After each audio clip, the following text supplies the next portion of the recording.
All right, gang, hanging out here with my father-in-law, Mr. Jim Albers, who lost to his son-in-law at golf today, but we'll talk about that later. All right, Jim, so when you were back at NASA, you had mentioned briefly about the YF12A, which is the prototype to the SR71, and you had a couple things you wanted to add to that, which we thought would be interesting. So tell us about that airplane. Okay, in fact, this particular aircraft program was probably the most exciting project I ever worked on out of the 34 years at NASA. The two SR-71s were reconnaissance prototypes of the reconnaissance Air Force airplanes. Yeah, these two aircraft was used as reconnaissance airplane to spy on the Russians because they could fly over 80,000 feet and Mach numbers around 3.2 Mach number, which was very, very high speed, the highest speed aircraft at the time. And NASA was using this aircraft as a test bed for future hypersonic vehicles to look at both structural and aerodynamics and control systems for a high-speed aircraft for the future. These two aircraft were made of titanium because the skin temperatures for these aircraft were approximately 500 degrees Fahrenheit, because at the very high speeds the wings would heat up.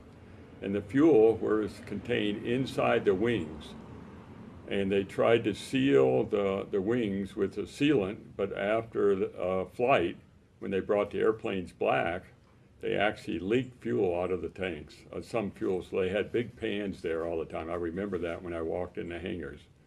But we would fly these from Edwards Air Force Base all the way to the Canadian border and back in about 3.5 hours.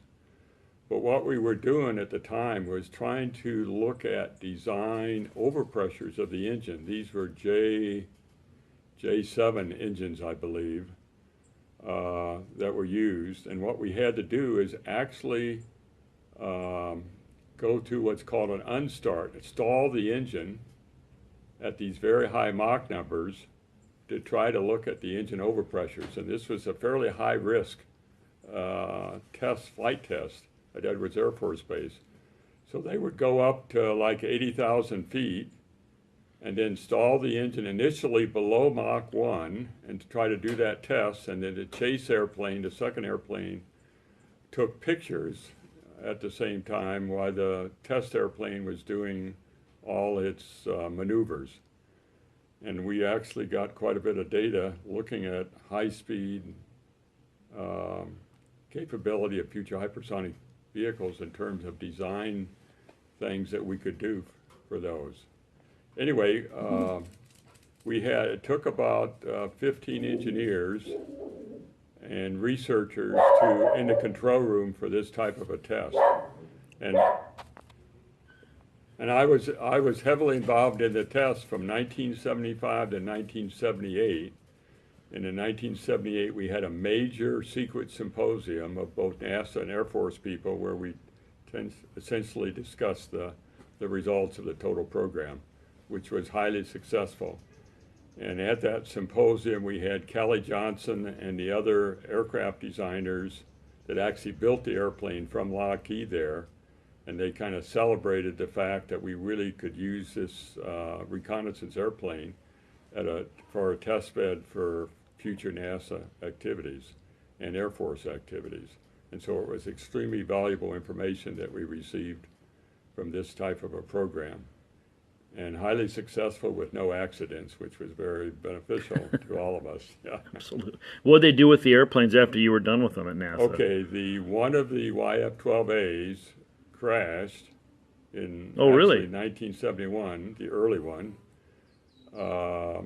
We still had the two of them, but the early YF12A, one of them crashed in 1971.